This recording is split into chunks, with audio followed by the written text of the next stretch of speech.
Good afternoon, everybody. This is Ramaswamy again from Brand Capital. Let me welcome our guest, Ravikumar, to the 6th edition of Capital Conversation. Today's topic is recent legal developments and implication to business. Before starting, let me introduce Ravi. Ravikumar is a senior partner with the country's premier law firm, Cyril Amarchand Mangaldas Shroff, popularly called as CAMS. Ravi practices corporate law and capital market and has been closely working with founders of large business houses. Incidentally, Ravi was involved in the transaction structuring of Brand Capital right in 2005 when it was erstwhile called Private Treaties. Very few people outside Brand Capital know about this name.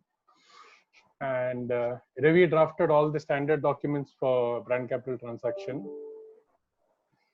Ravi, you'll be glad to know that we are still using your base draft and have customized for over 2,000 transactions during last 15 years. Further, we don't have any legal dispute except for one or two, and this is without compromising Brand Capital's business interest. Thanks for creating such a robust document. In this call, we have all senior leaders, primarily from business and commercial team, and we have very few lawyers. So the format is primarily question and answers. So we straight away get into the conversation mode. Sure. Okay. Though the subject is recent developments in the legal field, see, for our last 2 months, many changes have happened in the legal field. So just one second. So this Partha has joined. Okay. I just wanted to introduce you to Partha to Ravi. Yes. Ravi. Partha, you can say hello so you can see his screen. Hi, Ravi. Let me introduce Partha Sinha. He is President Revenue. He has recently joined BCCL Group. And Partha, Ravi is senior partner in Cyril Amarchand Mangaldas. And we have been working with him right from 2005. And he is the author of all the primary documents for Brand Capital. And we are still using it. And so far, we haven't faced any legal challenges. So that shows Ravi's ability. Fabulous. Thank you, Ravi. Very nice meeting you. Looking forward to hearing you. Yeah, lovely being in touch and looking forward to being in touch as well. Sure. Thank you. Okay. Ravi, there have been many recent development in the legal area, and primarily one is triggered by COVID. And if I were to pick up that subject, it would be force majeure. In this session, I will primarily dwell on this, and if time permits, I may move to other subjects. Okay? Yeah. With lockdown, one of the hot topic that is discussed between legal and business community is has COVID pandemic triggered a force majeure event? Yeah. So Ravi, for the team's benefit, let's start with the basics. What is force majeure? As the audience, our business team liberally use as many examples as possible and use of technical term to the bare minimum. That is my request. Okay, yeah. But you are free to do. I leave it to you. Yeah. Yeah. So I think what will be useful is for me to just try and give you some basic principles in answering this question. The primary element in all of these situations is that the contract that two parties enter into, who are willing adults who have entered into a contract, that contract should always govern the relationship and people should not deviate from that contract. That is the primacy of the contract rule that is there, which is fundamental for society as such, and especially businesses. Force majeure is essentially a particular event happening, which is outside the reasonable control of either party, which just is something which will save a party from performing part of a contract. So it's examples typically before COVID came in, and because now the primary example for force majeure that people try and like bring in is pandemic, but the classical examples are things like if there is an act of terrorism, war, civil unrest, labor unavailability, natural disasters, right? Like, I mean, an earthquake, typhoon. Those are the kind of like situations that are typical examples of force majeure. So fundamentally, it's something which is beyond the control of the parties. And it just ensures that, like, if you don't end up performing the contract, then you're not held liable for it. Typically, this is seen, I mean, this has been seen before COVID in, construction contracts, EPC kind of like contracts, and supply contracts, essentially, where there is a requirement to supply raw materials, finished products, etc. That's just been the general sort of like ambit of how people have been using force majeure. I know we will probably end up discussing this later in the conversation, but one principle that I do want to set out over here is that one of the most important or the basic requirements of force majeure is that just because there is any kind of like commercial difficulty, right, or there is some kind of added expense, or it becomes onerous to perform a contract, is not good enough for parties to like effectively not stay true to the contract.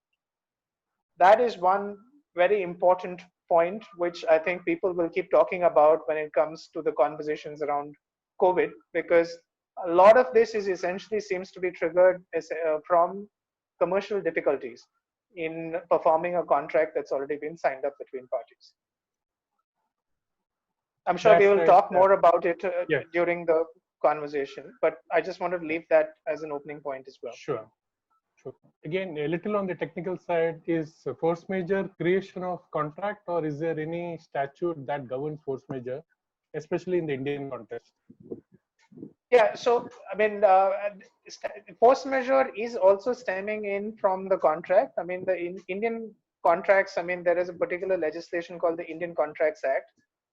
Surprisingly, or like it's a contract that was left behind by the British.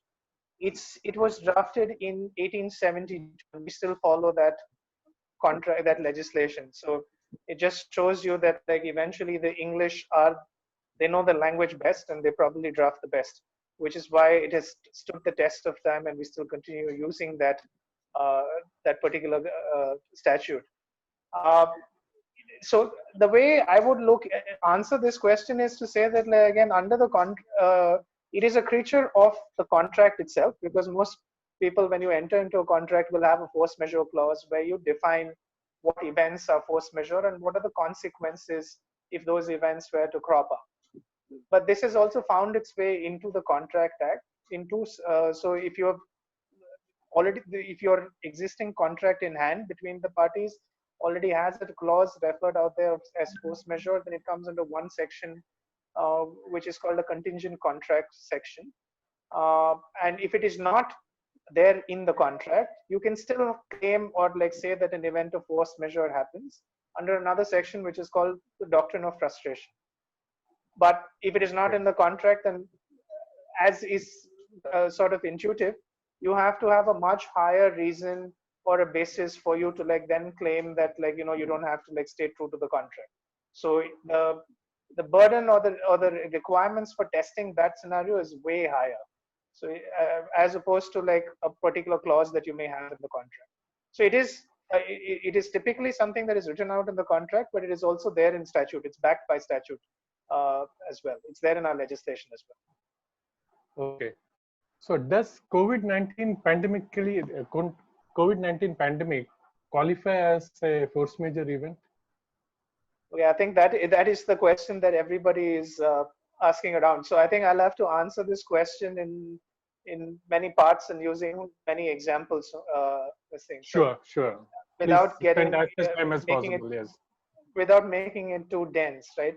So I think the first part is that, again, has the contract between the parties itself set out a definition of force majeure, and does it have pandemic set out therein?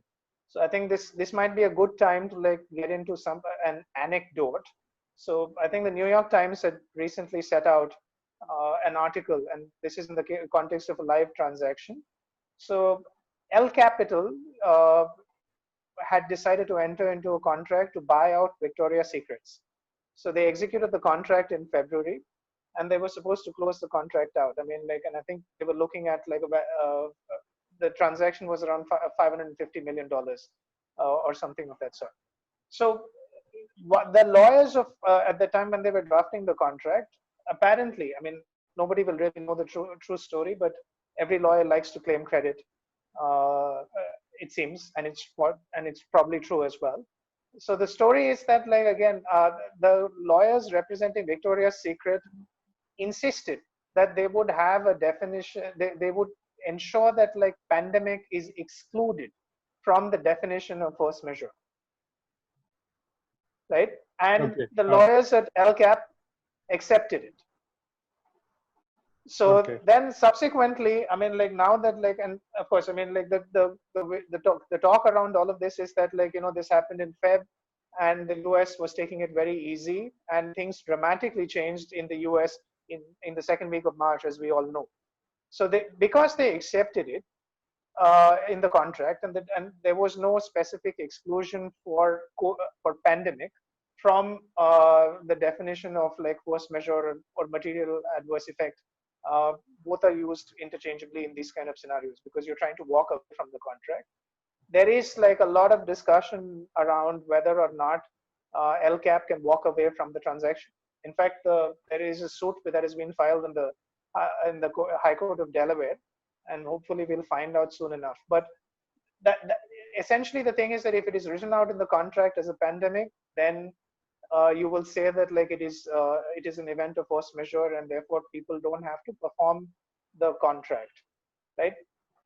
But again, in my personal experience is that, like, you know, like, to be, like, honest, I mean, like, who I even used the word or talked about the word pandemic or even an epidemic before COVID, and I won't even say before COVID, before effectively March 2020, because COVID was effectively in existence even in November. Nobody talked about, like, words like pandemic and epidemic other than probably the Guardian, right, which was talking about all of these scenarios. So now this is now a word that is now in the common vocabulary. So you will see contracts going forward having it. Other people who were using precedents diligently, which probably had pandemic in there, would put it in. I can tell you that I've argued against using epidemic and pandemic in a force majeure, saying that these are not likely events. Of course, because we didn't want, when we were representing the side which wanted deal to go through in a hurry. So to start off, I'd say that the answer is, like, whether it's written or not, and the chances are that it's unlikely that it's written in most contracts. Then the question is that, like, will it fit into a definition of what is called an act of God, right?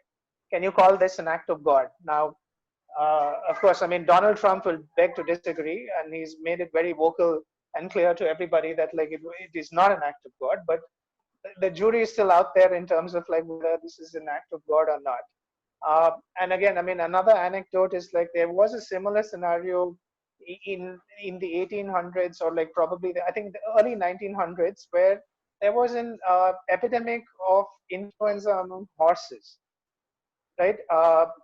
And at that point of time, I mean, this is part of the legal case. I mean, like, I would love to think that you all think that I'm extremely well read, but, like, this was in the context of a case in America, which is why we all know these things nowadays, where somebody had bought, I mean, like, people had agreed to buy horses, and there was an outbreak of influenza among horses, and some of the horses, like, became sick, and people didn't want to buy the contract, etc. And so then again, the question was, as usual, when people didn't want to perform the contract, they tried to go and say that, like, look, this is an act of God, right? And in those days, I mean, typically act of God is, like, again, calamities, right? I mean, like, you just go on the basis saying that, like, nature and things that you cannot control are what is act of God. But they tried to, like, argue out, and they were successful in arguing out that, like, even horse influenza was an act of God because there was no human element in it, and it spread by itself naturally, right? So there is one set of views which says that, like, maybe you can try and say this again, and then so I think these are the kind of, like, ways in which you can try and see whether you slot it in or not. The other thing which I think is a point which it's detail. I wouldn't call it technical, but its detail is like people need to ascertain as to what is the basis of the stress under COVID, right? Is it COVID itself or the fact that there's lockdown because of COVID, right? And I think that's the discussion that will start going into, like, if this gets into courts, when this gets into courts, that's the kind of discussions that people will start having, saying that did COVID itself cause the stress, or the fact that like the government's ordered the lockdown, which is what is like causing these issues, and therefore people cannot like perform. And so if it is, it opens up another potential path then, saying that like, look, if there is a law which says that you cannot do these things, then how are you expecting me to perform? So it really depends on the nature of contract as well, right? Because I know we will talk about it surely, because a lot of newspapers, especially your newspapers, are talking about real estate and like whether this leads to force majeure and all. Because I want to use that example to say that like if there is a lease for a shop or an office, what is it that has stopped people from using that office, right? Is it COVID?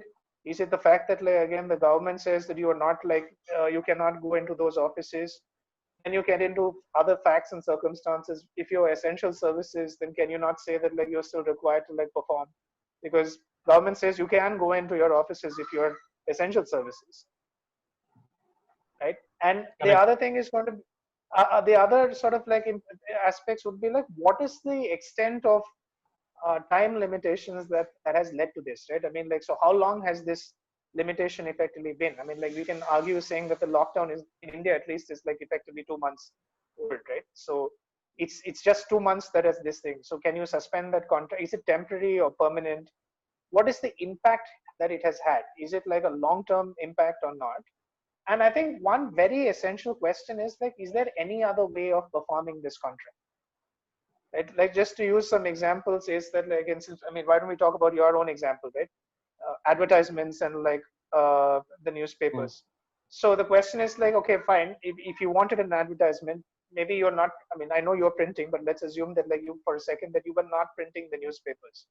But if in your digital editions that you're anyway like coming out with, if the ads were placed in the digital editions, is there not a way to like perform that contract in any case? Because I mean, like digitally, you are making sure that in every digital version of your newspaper, the ad is showing up. So have you not like performed the contract by putting it out? So if you had a way to like make it work, then you can't really claim force majeure, right? Yes. And in this case, I want to like point out another example, which is like, again, this again is a case, right? The West has had like a lot of like interesting cases around this. So during the time of like, again, the Suez crisis, right? Which was, I think, in the 60s, I mean, in the 60s or the 70s, when I think it was Nasser, who was the president of Egypt, effectively shut down the Suez Canal because of like the Cold War linked scenarios around then. So there was a contract for the supply of groundnuts, and the ships had to go through the Suez Canal. And because of the fact that the Suez Canal was shut down, the ships couldn't go through, and the peanuts were not delivered, right? So the question was like, is that a force majeure event, and are you excused from performance?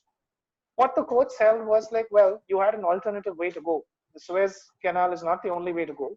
It made the most sense because it was closest, but you could have gone around the Cape of Good Hope and effectively transported the peanuts. So why didn't you do that? Yes, it takes more time, it's more expensive, but there was another way to perform. So why haven't you performed? So these are the factors. I mean, if it is possible, I think that will be a big factor in determining if it was possible to perform the contract, have you done it or not? And closer to home, we actually have an Indian example also of this, right? I don't know. I think all of us will remember the whole Indonesian coal scenario when the big thermal power plants and the UMPPs were like very big around, right? The Adanis, the Tatas, a lot of people had like actually set up these big power projects, and they had signed up to PPAs where the basis was that they would import cheap coal from Indonesia to effectively fire up the power plants.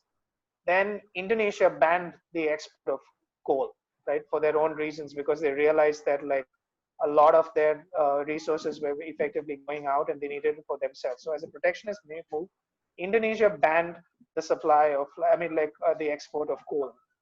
and the Indian power producers decided to go, I mean, like call force majeure, or they wanted an increase in the tariff, and they claimed force majeure, saying that like it's impossible for us to perform the contract. And essentially, this went up all the way to Supreme Court, and the court held that like you could, there is alternate ways of buying coal. It's not like coal is only available in Indonesia. Yes, it's more expensive. It just skews your economics, etc. You cannot claim force majeure because you can buy coal from other places. Okay. So Ravi, you are given sorry really to say lot this, of. but sorry Yes, to Ravi, say this, but continue. it will depend on the facts. Yeah. Sorry. Sure. Yeah. I think you have really taken a lot of examples, and two relevant examples. One is regarding L Capital, which we can relate very well because we also regularly engage in entering into contract or exit of our investments. Our exit at Samir will definitely has taken notice of this, so you will appropriately use it for future. Second is of course on the advertisement front, because that was the question I had in mind also. If somebody has paid for the advertisement and because of the distribution challenges, can he claim refund? So what you are saying is no. We have been distributing to places where it is opened by the government and not able to do, which is beyond our control, wherever there is a ban by the government. Plus, we are distributing through e-paper. Okay. And I would add one more thing. Sorry, at least on the advertisement thing, I would add one more basis, right? Which is that like yours are long-term advertising contracts, right? Just so for brand capital. if I remember right, I mean like you're looking at 3 to 5 years as your length of your contract, right? The people That's were right. free to like spend that money so far, right? If they had effectively stacked it up towards the end, because this limitation is essentially a two-month-old limitation, right? So they had like effectively so many months to like effectively spend their money on advertisement, and they haven't done it. It's not like I mean like everybody had like a 2-month window to like close out all their advertising spend. And another factor that I would add is that in any case there was no certainty of like, if I remember the model right, there was no certainty or guarantee around the ads being placed, right? It was a question of like demand and supply. Absolutely, you drafted it, and luckily you're not there on the other side of the client in any of the contract. Yeah. So I think these are all good enough reasons why I think, I mean, like it'll be hard to like effectively for anyone to like say that like you have to like refund this money because of force majeure, right? Because I don't think that is something that will really fly. Sure. Ravi, just to understand again the implication of this force majeure event. Supposing we had given an advertisement in the past, and there is a recoverable, and the client says that because it is pre-COVID, and he was to make the payment in say March, April as per his credit period, and he invokes this pandemic and say, I can't make the payment to you. So what is the implication and the legal position on the past payment obligation? So I think the question will be that like, again, have you actually done your end of it, right? Which is like if you have like effectively printed out the ad or published the ad. I think we'll use the word publish because it could be e-paper also, right? So if you've discharged your end of the bargain of like printing it out, then he's liable, he owes you money, right?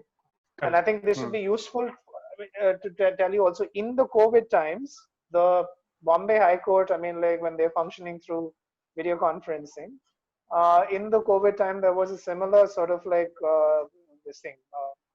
Last month it was actually, I mean, like there was a similar case, which I think will have a parallel to what you're talking about, where this was in the context of importing steel, right? So what had happened is like, again, people had people had like effectively imported steel from South Korea, where again it was long-term contracts where for import of steel, and the idea was that like these agents would import steel from South Korea and then sell it out in the Indian market.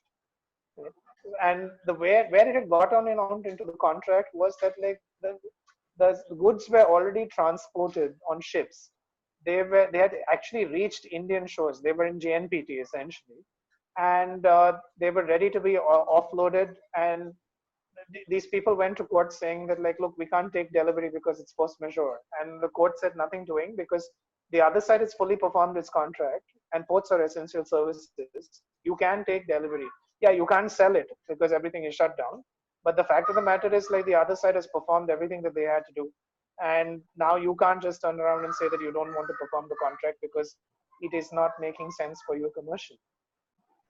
Okay. So I think that is the technical answer, but the practical answer has got to be saying that, like, I mean, you need to find a good commercial solution in terms of, like, what would you want to do? I mean, you, of course, in the worst case, you can say that, like, I'll go to court, but it may not always be viable. You'll have to consider the relationship, amounts, pain, and also whether you really want to do that, or like you find a way to settle this and try and move on. I guess the fact that I'm not a litigating lawyer and I'm more of a commercial lawyer means that, like, I'd also be pushing people saying that, look, unless it's bad enough or you want to set an example, I mean, I don't think you should be going to court. And I must say that, like, the other thing, because on litigation itself, is that, like, I think Indian courts are, like, now, I think, as is our country and society, right? I mean, I don't want to make political statements necessarily, but I think there's a big move towards, like, egalitarianism, equity, socialism, etc. So Indian judges have always been, at least at the high court levels and the Supreme Court levels, which are courts of equity, they've always been more prone to, like, use equity than they should, especially in commercial contracts, right? So it's a good possible that also needs to be factored in, because they're always going to look at it as, like, the big guy versus the small guy. And unfortunately for you, in this particular situation, you will be the big bad guy. So I think it'll be difficult unless you find a bigger bad guy, badder person on the other side to, like, take to court. Okay. Maybe this was on the past obligation. What about the future obligation, like the loan repayment situation? We have been reading in paper about because of this event, people are not able to repay their loan. Primarily, it is just deferment of their obligation, or they could claim something more than that, more relief than that. So the moratoriums are all about, like, again, deferments, right? And there's no waiver as such, including the bank moratoriums and the NBFC moratoriums, etc. In fact, I think the way they are working out is, like, effectively it's deferral with the interest component, like, still continuing. So the fine print on that is all, like, it's a deferral sort of, like, mode. And I think the commercial discussions will also be on, like, deferring and maybe haircuts if you want to, like, look at, like, immediate liquidity or immediate cash. Right. So I think there's going to be a lot more flexible, or, like, this thing around it. And honestly, it will be a question of, like, how important is in your particular situation the ad spend, right? If it is critical for the business, then I suspect that people will be moving you up in the chain of, like, finding cash to pay you, right? Unfortunately for us, I mean, like, legal services are, like, now moving down in the chain of, like, payment. So from our perspective, I can tell you that, like, again, we are quite looking at, like, people looking at us as saying that, like, if we owed you money, you're probably going to come down in the chain of, like, payment.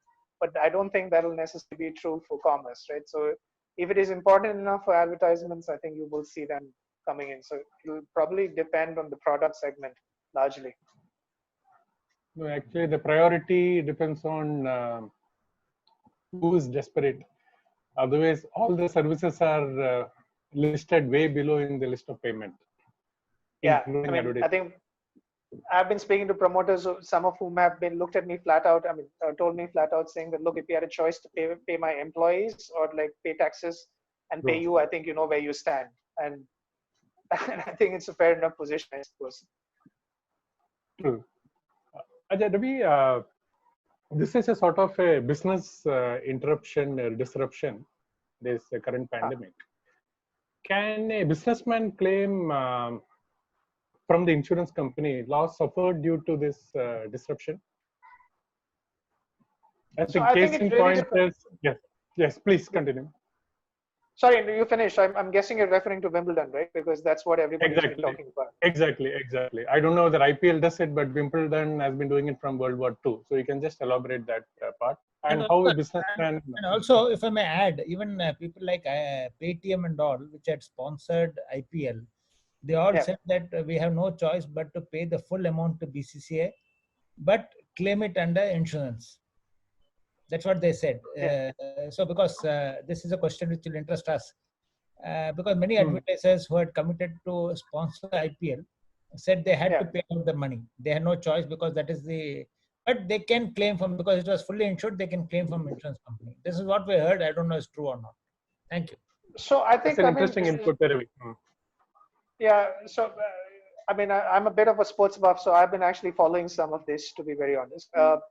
Wimbledon is an outlier because I mean, I think they just decided to do this, and my guess is like they started using the same policy forever, right? Because infectious diseases and everything was big in the 1940s, I mean, like in the 40s, 50s, and they just decided to keep moving ahead with the same policies and the same clauses. It was pretty much like yearly renewals, I suppose, right?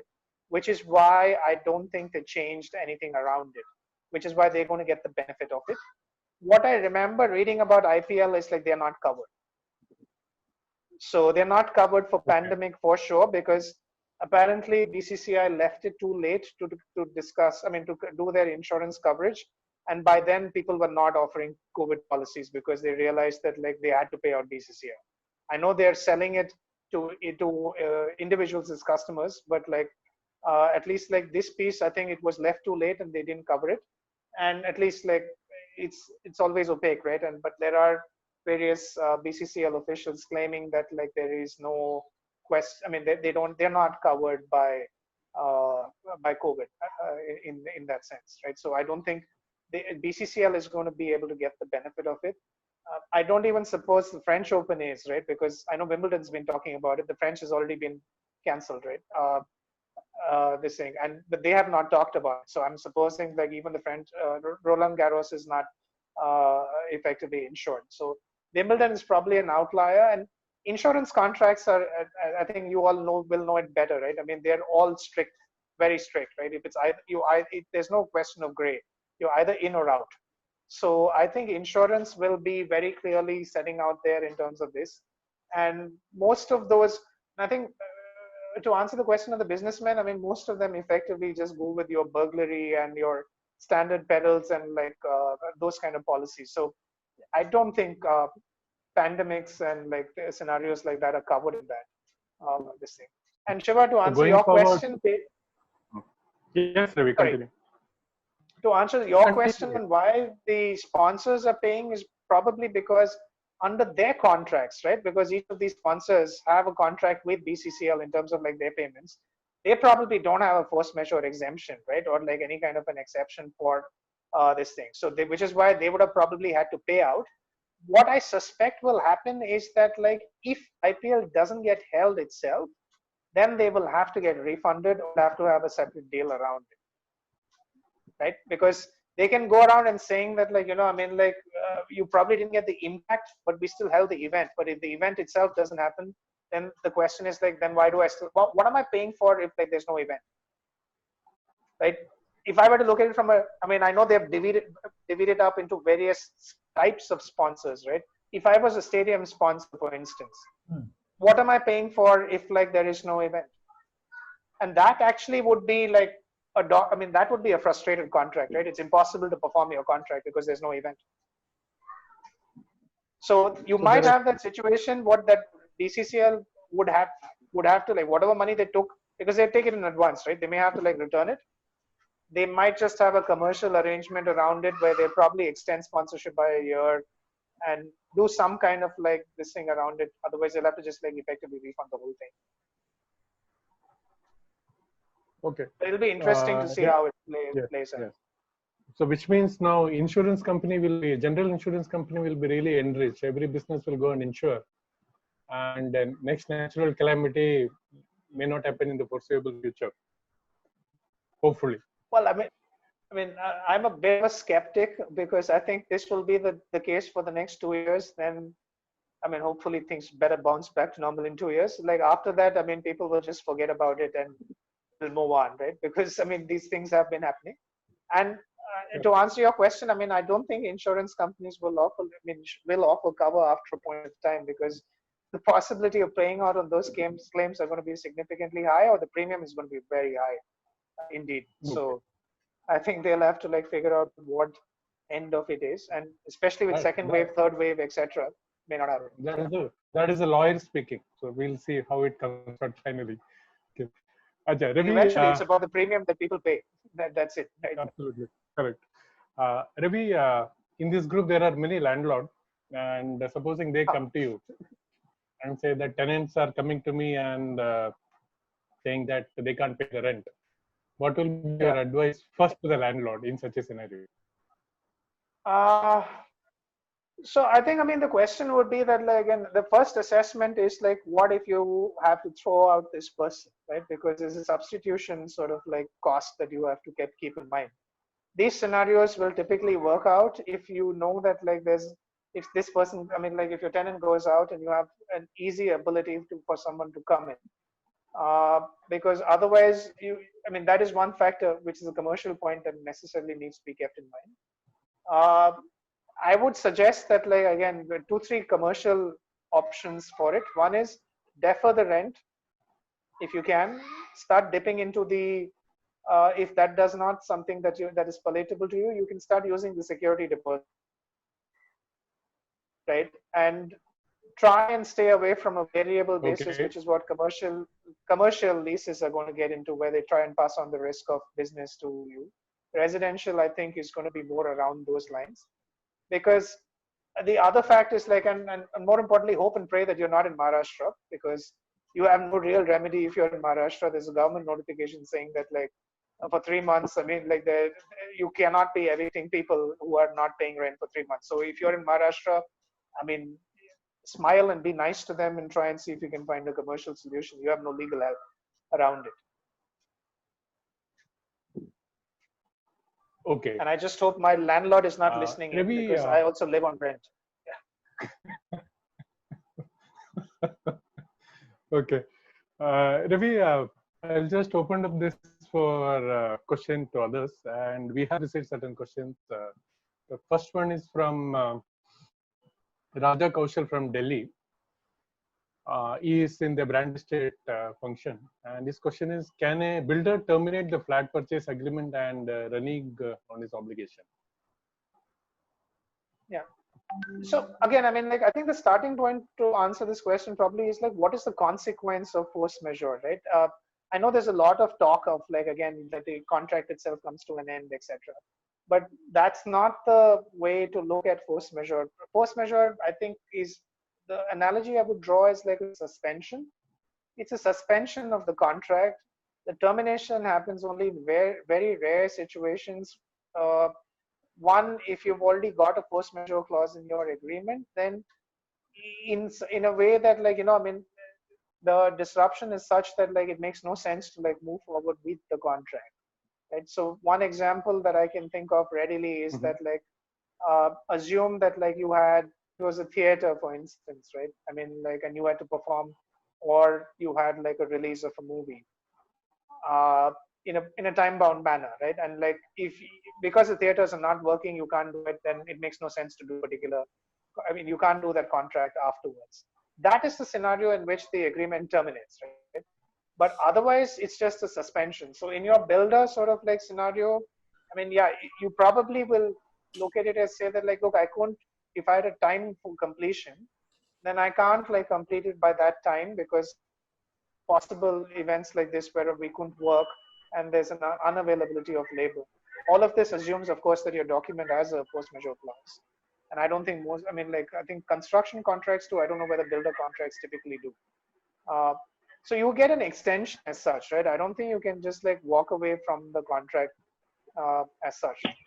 And if you do walk away from the contract in the way that you're suggesting that a builder tries to do, then he has to refund the money. Whatever money has been taken has to be paid back, right? Because then there is no basis of the relationship. Sure. I fundamentally don't think you can tear it up, right? Because unless it was, like, something which was, I mean, like, this thing. So I think, I don't think that's really going to apply.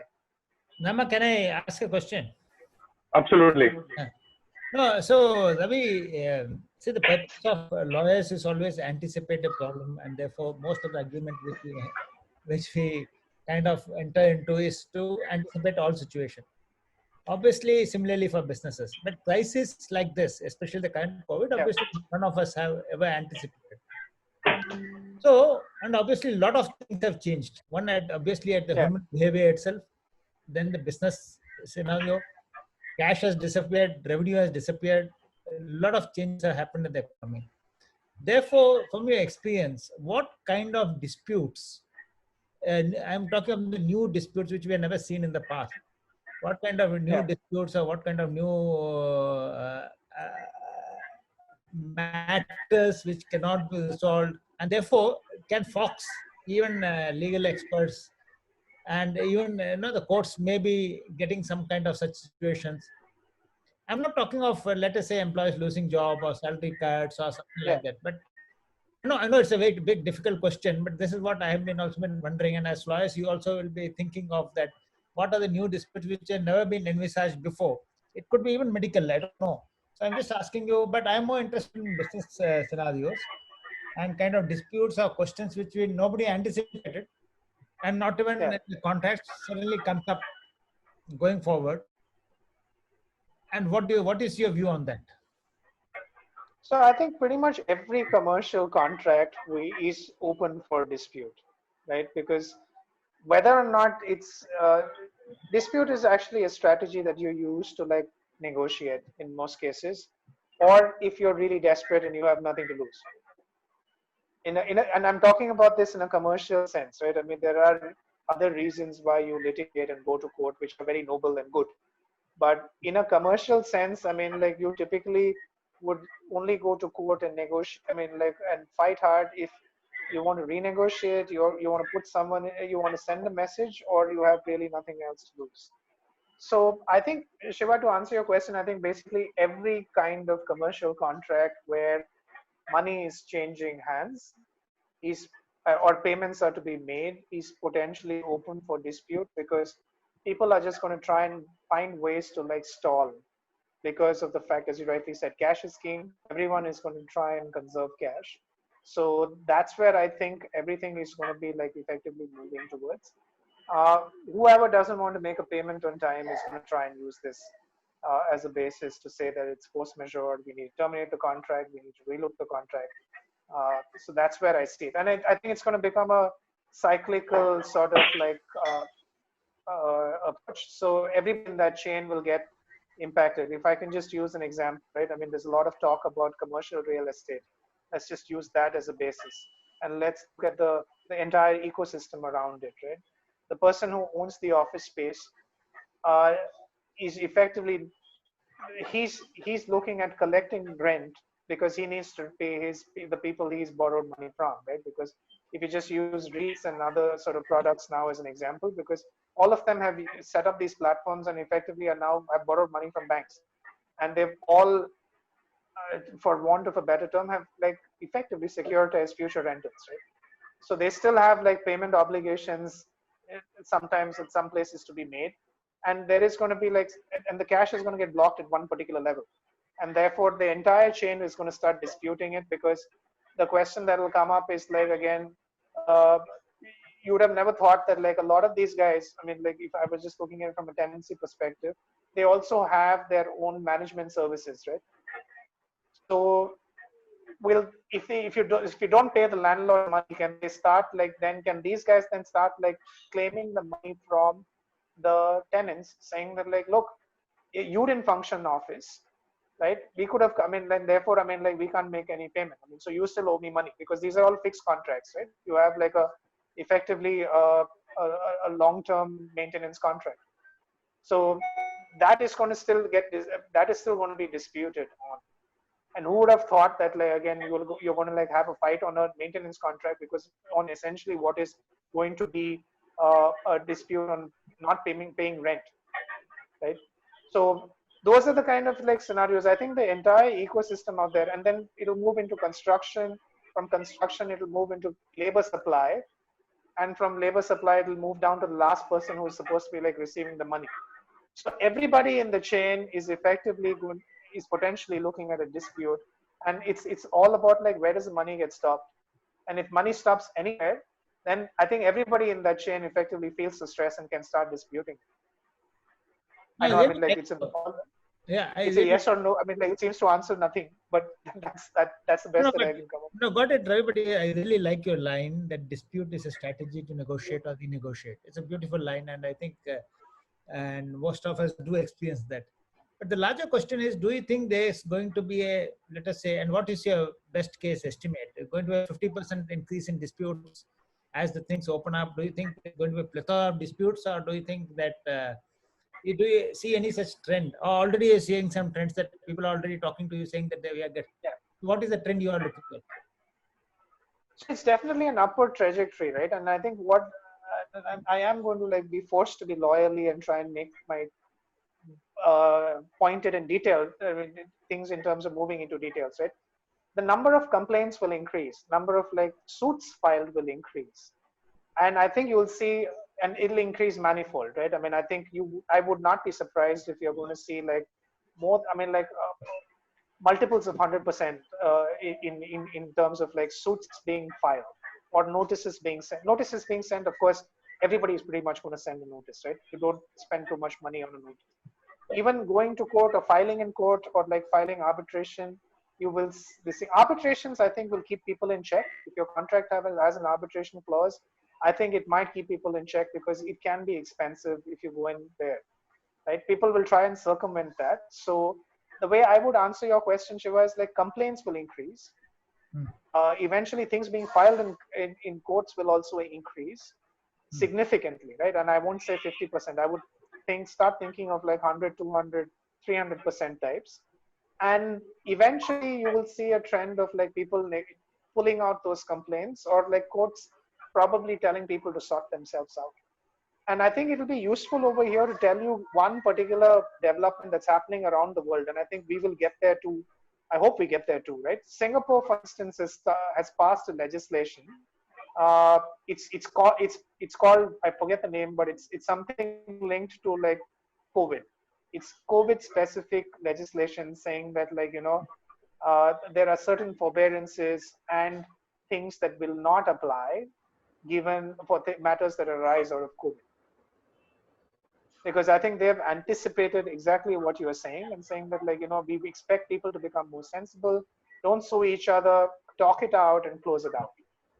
And I suspect we will be forced to go down that path when eventually all these cases multiply. I mean, I just use an example, the IBC sort of like suspension that has happened over the last couple of days is an indicator of sorts around this, right? Which suspension? Sorry, I didn't hear you.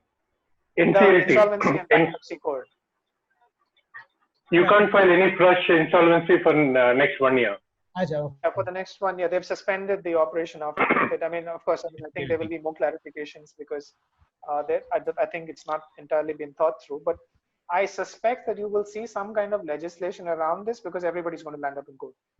And I mean, like as it is, we've had like an overworked judicial system. So I don't think they can take on this extra burden. So there will be some kind of like this thing around it. I think a lot of this will just be strategy to like start getting people to come to the table to talk. And I can tell you that from experience, without naming names, of course, that like everybody is relooking this, right? Buyer's remorse is like paramount now in everybody's head. So Shukmar, either you influence, sorry, 1 minute. So Partha, you had a question. Either. Yeah. Shukmar, I'll just finish it then Partha can take it. Shukmar, either you influence the government and get a similar legislation, or you are in the midst of preparing your budget for the current year, provide a higher legal budget. Yes, Partha, your question. Partha, yeah. I was thinking, will there be some fundamental changes post-COVID in some of the legal frameworks, especially when it comes to things related to labor law? Let me give you an example from sports, like sports. So there are people who are contracted with EPL on exclusivity, and EPL is not playing. Bundesliga is playing, right? So a good player wanted to play in Bundesliga, he can't, and he's actually losing the precious time. He has got only 4 years or 5 years to play. So he's like losing 1 full year. Similarly, with exclusivity contract with corporates, eventually some of the corporates are not doing well as they would have anticipated, and thereby created exclusivity contract. Now, will this undergo a fundamental change because people haven't been able to deliver a part of the bargain? So I think the way I would look at it is like it's all about finding a balance, right? And because a lot of these situations are essentially binary or adversarial, right? Because it's always one versus the other, and it's all about trying to find the balance, right? Just as how you're looking at it from the player's perspective, using the football analogy, uh, the club also has an equal or a diametrically opposite interest in this, right? Because they want to lock down a player to a long-term contract always. Yeah. So as long as the person is getting paid, you're still part of the contract, right? And like for you to like effectively break down that contract, and and like I told you, I'm a sports buff, right? So I mean, like for me, I've read too much about all of this. There is enough and more jurisprudence around how players can break their contracts, or like what they can do in terms of like EU law, enforcement rulings, etc. Right? So if a player can effectively pay out his entire contract and move out, I don't think that should be a problem. So I think it's going to be a thing saying that like, yeah, initial reaction seems to be like this, but like there is always going to be a way in which balance will be found. Will there be an ability for people to like find carve outs to exclusivity, etc.? In theory, yes, right? But eventually it'll be a question of bargaining power. So if you're a star employee, writer, freelancer types, you might be able to like find your exceptions and ways around exclusivity and try and find your way through. But if you're not, then it's going to be difficult for you to be able to do that. And I don't know whether this is something, I know it may sound like a little bit like advertisement, and I suspect it is at some level, but the truth of it is like, I think people really will need to start paying attention to their contracts, right? For you to like come up with the examples that you're talking about in terms of like, can I find exceptions to my exclusivity, etc. It requires you to think through all of those, have someone who's a professional enough or has had experience enough in those scenarios to come up with all of these things and try and see if you can plug it in through contract and have those discussions. And these are not easy discussions, right? I think all of you are commercial folks. You know how hard it is going to be. Like, I know that the sensible thing is going to say that, like, at least from an investment point of view, you should have an ability to walk away if situations like this happen. But, you know, the counterparty is never going to agree to that, because that means that, like, he doesn't have a short deal. So I think there's going to be a lot more discussion around this. Sorry, please go on. So no, I was asking more like, will there be some fundamental changes in the framework, especially as far as labor law is concerned, going forward? So I would look at labor law itself. I think, I mean, unfortunately or unfortunately, is something that like really doesn't affect a lot of like white collar employees, because they are governed literally by contract. Yeah. Right. So to the extent that, like, again, you're looking at like white collar, it is going to be, contracts are going to become more interesting. I think it's good that there's going to be a lot of conversation around this, saying that, like, can you change this or not? And I think smart employers are probably going to provide that kind of flexibility to attract the best talent. That might just be a differentiation play from an HR perspective in terms of how do you treat people and how do you become a better or a more attractive organization to work with. I mean, like, there's a lot of talk, especially on like whether everything is going to become more gig economy type, where in terms of contracting out work. I suspect not. I think you might see a slide on the other side of like trying to ensure that like there's a safety net for people.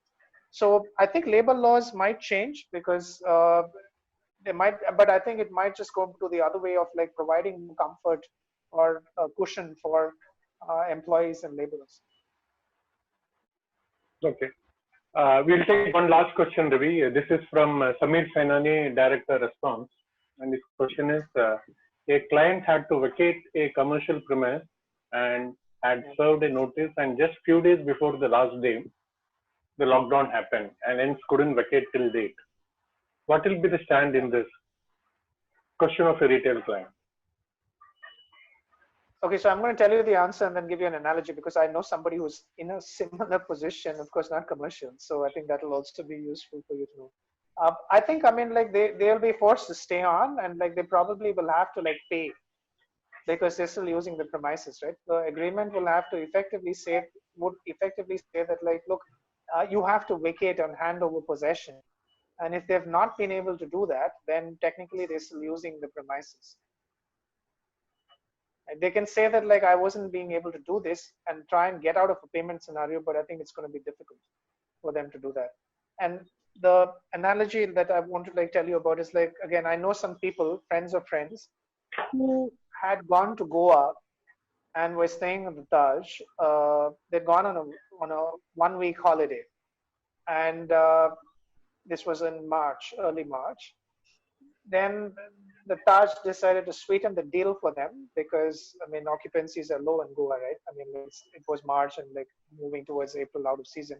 So they said, why don't you stay on for another year and we'll give you a 50% off on like the rates that you're looking at. So these guys jumped at it and said, hey, that sounds good. Let me do that. And then Goa went into lockdown, right? So they were stuck at the Taj essentially for about like 3 weeks. And of course, we spoke to them as well.